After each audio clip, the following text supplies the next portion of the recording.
के न्यूज पर।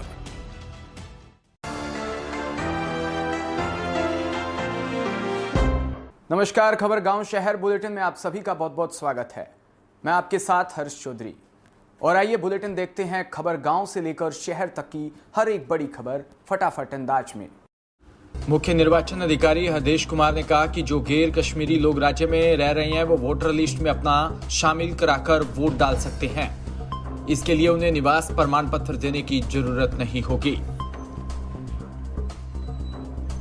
आयोग ने अपने निर्देश में आगे कहा कि सुरक्षा बलों के जवान भी वोटर लिस्ट में अपना नाम जुड़वा सकते हैं। 2019 के चुनाव में जम्मू कश्मीर में कुल 78,70,000 वोटर्स थे।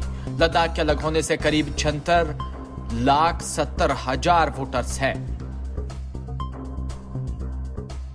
आयोग ने कहा कि इस साल केंद्र में शासित प्रदेश में 25 लाख नए वोटर जुड़ने की उम्मीद है। इसमें छात्र, मजदूर और अन्य सरकारी कर्मचारी शामिल होंगे। 2019 में अनुच्छेद 317 हटाए जाने के बाद नाम जोड़ने की कवायद पहली बार की जा रही है। जम्मू कश्मीर के पहलगाम में मंगलवार सुबह आईटीबीपी की बस पलटने से शहीद हुए सीकर के जवान कांस्टेबल सुभाष चंद्र बेरवाल की बॉडी बुधवार देर रात सीकर लाई गई। अभी से आज सुबह तिरंगा यात्रा के साथ उन्हें पैतृक गांव शाहपुरा ले जाया जाएगा। शहीद सुभाष के पड़ोसी राकेश सैनी ने बताया कि सुबह करीब 6 बजे के लगभग गांव के लोग मिलकर उनके घर गए थे। एक साथ सबको देखकर परिवार के लोग सकपका गए, पूछने लगे कि आखिर सब एक साथ क्यों आए हो।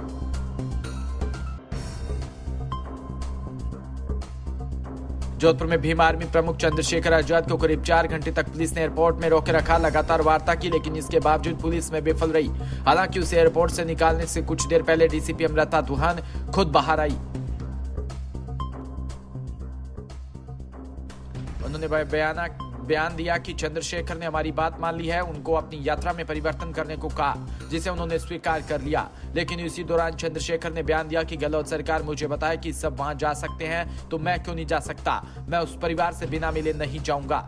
चंद्रशेखर ने मीडिया से बातचीत करते हुए उससे पहले पुलिस की स्पेशल टीम ने उन्हें पकड़कर जबरदस्ती गाड़ी में बिठाया। वहीं बैठते चंद्रशेखर ने कहा कि जालौर जिले के सुराना में पीड़ित परिवार से बिना मिले मैं नहीं जाऊंगा। इसके बाद पुलिस अपने साथ लेकर चली गई। इधर एयरपोर्ट के बाहर भी कुछ समर्थक जुटे हुए थे।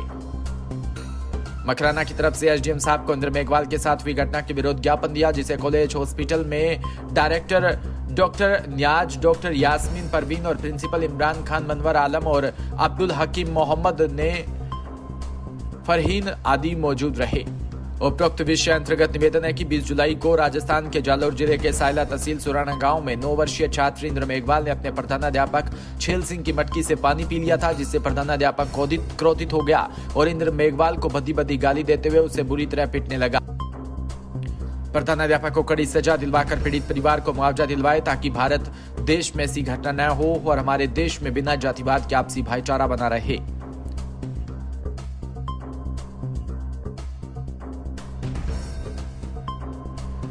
भीलवाड़ा जिले के जाजपुर उपखंड क्षेत्र के टिटोड़ा माफी गांव में राजकीय उच्च माध्यमिक विद्यालय में कई दिनों से शिक्षकों के पद रिक्त चल रहे हैं। शिक्षकों के रिक्त पदों को लेकर आज सुबह से छात्र छात्राओं ने विद्यालय के मुख्य द्वार पर ताला जड़कर विरोध प्रदर्शन किया।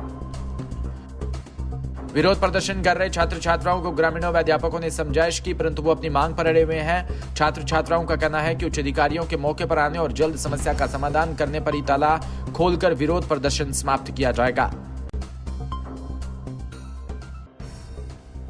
सीकर जिले के रिंगस में जालौर के सुराना में दलित छात्र की हत्या के विरोध में मंगलवार को बावड़ी, लाखनी, धीरजपुरा, कोटड़ी, धायलान गांवों में अनेक संगठनों ने गहलोत सरकार मुर्दाबाद के नारे लगाते हुए रिंगस तहसील में मुख्यमंत्री के नाम नायब तहसीलदार झुंडाराम कुड़ी को ज्ञापन सौंपा।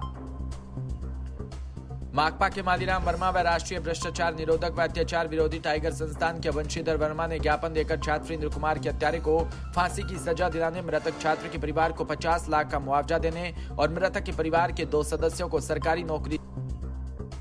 माकपा के नेता मालीराम वर्मा ने कहा कि राज्य सरकार हमारी 5 सूत्री मांगे पूरी करे, अन्यथा भारत की कम्युनिस्ट पार्टी इस सरकार के खिलाफ आंदोलन करेगी, जिसकी संपूर्ण जिम्मेदारी सरकार की होगी। इस मौके पर गोपाल सिंह बाजिया, भूदाराम बागड़िया, भेरूराम सहित अनेक लोग मौजूद रहे।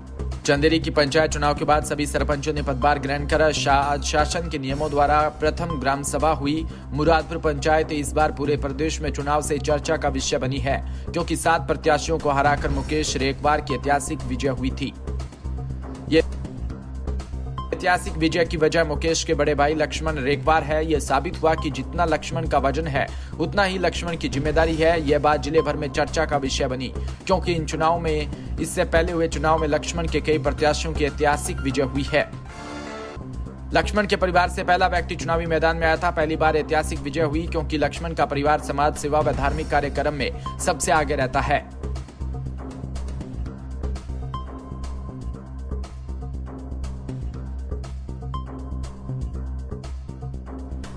आज जब प्रथम ग्राम सभा हुई तो चौकीदार द्वारा ढोल से 2 दिवस पूर्व दोनों गांवों में मुनादी पिटवाई गई। सभी ग्रामवासी पंचायत में पहुंचे और देखा कि हमारे बुजुर्ग हम हो गए। 25 वर्षों से सरपंच तो देखे, लेकिन पहली बार ऐसी ग्राम सभा देखी कि जिसमें सभी को सम्मान बुलाया, सबको एक समान बिठाया।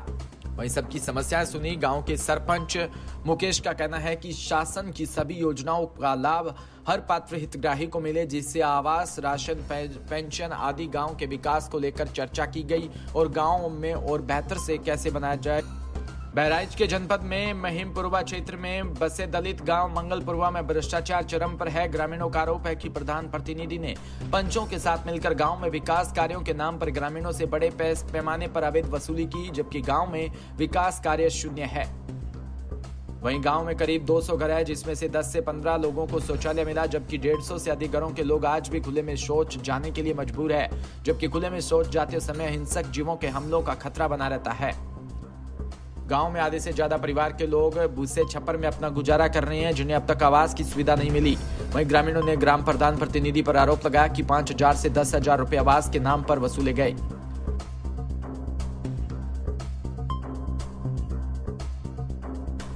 लेकिन आवास नहीं दिया गया है। ग्रामीणों ने उच्च अधिकारियों से गांव में बड़े पैमाने पर हुए घोटाले की जांच करने की मांग की। वहीं खंड विकास अधिकारी ने कहा कि मामला संज्ञान में आया और जांच करवाकर दोषियों पर कार्रवाई की जाएगी।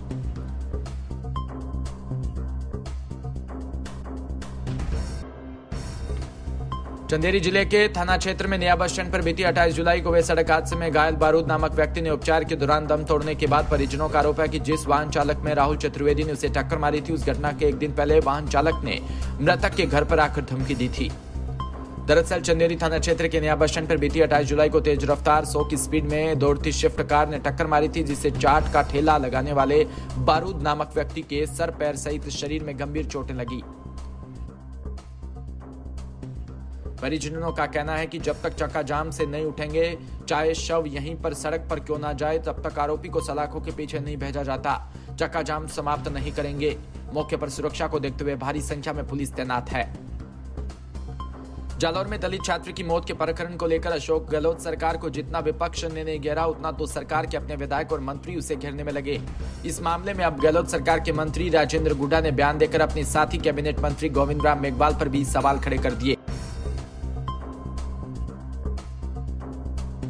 गुड्डा ने कहा कि दलित को न्याय मिलना चाहिए, लेकिन किसी एक जाति विशेष को विलेन नहीं बनाने दिया जाएगा। मंत्री राजेंद्र गुड्डा ने मंत्री गोविंद राम मेघवाल का नाम लेकर कहा कि हमारे मंत्री परिषद के साथी जिस तरह से एक जाति के लिए बोल रहे हैं, तो मैं हाथ जोड़कर उनसे निवेदन करता हूं कि अपराधी कोई जाति नहीं होती।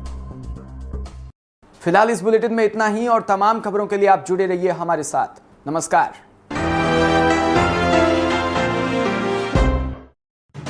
राजस्थान समृद्ध विरासत है इसकी शान, रंग बिरंगी पहचान। अलवर से लेकर जैसलमेर तक, श्री गंगानगर से लेकर प्रतापगढ़ तक, संपूर्ण राजस्थान को कवर करते हैं हम। राजस्थान की हर खबर देखते रहिए।